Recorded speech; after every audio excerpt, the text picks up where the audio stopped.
जी हाँ, इस वक्त की सबसे बड़ी खबर बजट 2025 को लेकर सामने निकल कर आ रही है। तो 2025 में बजट कम हुआ है। इसी के साथ हम बात करेंगे कि क्या क्या सामान सस्ते हुए हैं और क्या क्या सामान महंगे हुए हैं। जी हाँ, बजट 2025 काफ़ी वायरल चल रहा है। आपने भी देखा होगा कि खूब इसकी चर्चा हो रही है।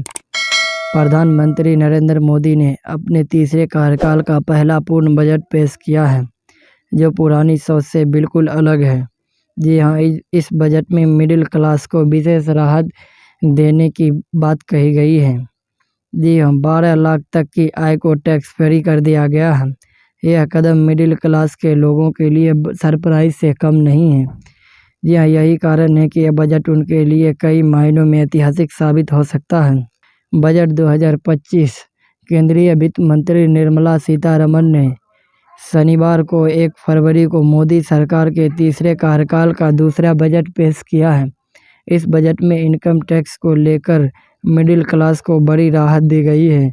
आम बजट में ऐलान किया गया है कि 12 लाख तक की इनकम पर कोई टैक्स नहीं देना होगा और नए टैक्स रिजीम के तहत इसकी छूट दी जाएगी। वित्त मंत्री निर्मला सीतारमण ने बताया कि अब देश के 1 करोड़ और लोग ऐसे हो जाएंगे, कोई इनकम टैक्स नहीं देंगे। इसके अलावा वित्त मंत्री ने डेयरी और फिश फार्म की लोन सीमा बढ़ाने का भी ऐलान किया है। MSME सेक्टर का क्रेडिट कवर बढ़ाने का भी ऐलान किया गया है। उन्होंने कहा कि बुजुर्गों को टैक्स की छूट की सीमा दोगुनी कर दी जाएगी। वहीं विपक्षी दलों ने बजट को लेकर केंद्र सरकार को बड़ा हमला बोला है। कांग्रेस ने कहा, ऐसा लगता है कि यह देश का नहीं बल्कि केवल बिहार का बजट है। प्रधानमंत्री नरेंद्र मोदी ने वित्त बजट की तारीफ करते हुए इसे विकसित भारत के लक्ष्य को ड्राइव करने वाला बजट बताया है। वहीं दूसरी तरफ विपक्षी पार्टी ने इस बजट पर कई सवाल खड़ा किए हैं। जी हाँ, अब कितनी TDS कटौती होगी लिमिट।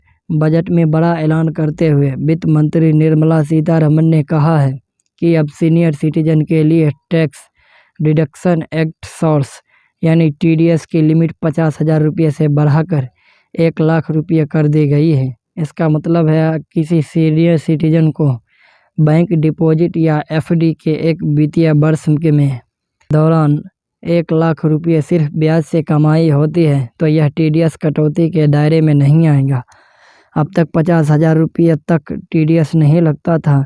सरकार इस फैसले से रिटायर्ड लोगों को काफ़ी फ़ायदा होगा। ऐसे लोग खर्च के लिए काफ़ी हद तक बैंक डिपॉजिट से इंटरेस्ट इनकम पर निर्भर करते हैं।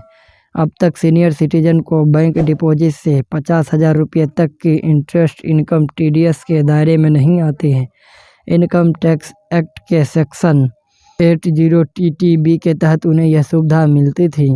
जी हाँ, मछली और फूड में होगा कई % की छूट। फिश पेस्ट पर कस्टम ड्यूटी 30% से घटाकर 5% कर दी गई है। वहीं फ्रोजन फिश पर अब 5% कस्टम ड्यूटी लगेगी, जो पहले 30% लगती थी। सिंथेटिक फ्लेवरिंग एसेंस फूड व बेवरेज इंडस्ट्री में इस्तेमाल होने वाले सिंथेटिक फ्लेवरिंग एसेंस पर बेसिक कस्टम ड्यूटी 100% लगती थी, जो अब घटाकर 20% की गई है। लेदर के जैकेट और लेदर के कई सारे सामान पर अब पूरी तरह से कस्टम ड्यूटी मुक्त होगा। इस पर कोई टैक्स नहीं होगा। जो महंगे कस्टमाइज कपड़े होते थे वो अब सस्ते में मिलेंगे। ये उत्पाद भी हो सकते हैं सस्ते, जैसे wire headset, microphone, receiver, USB cable. निर्माण में इस्तेमाल होने वाले बेसिक कस्टम ड्यूटी से छूट, जैसे 1600 सीसी वाली कम क्षमता वाली मोटरसाइकिल पर बेसिक कस्टम ड्यूटी 50% लगती थी, जो कि अब घटकर 40% की गई है। 1600 सीसी से अधिक इंजन वाली बाइक पर बेसिक कस्टम ड्यूटी 50% से घटाकर 30% कर दी गई है। जी हाँ, क्रस्ट लेदर पर निर्यात शुल्क 20% से घटाकर 0 कर दिया गया है। तो ये रही 2025 की बजट, जिसमें मिडिल क्लास वालों के लिए बड़ी राहत की बात कही गई है, जिससे मिडिल क्लास के लोगों को काफ़ी फ़ायदा होगा।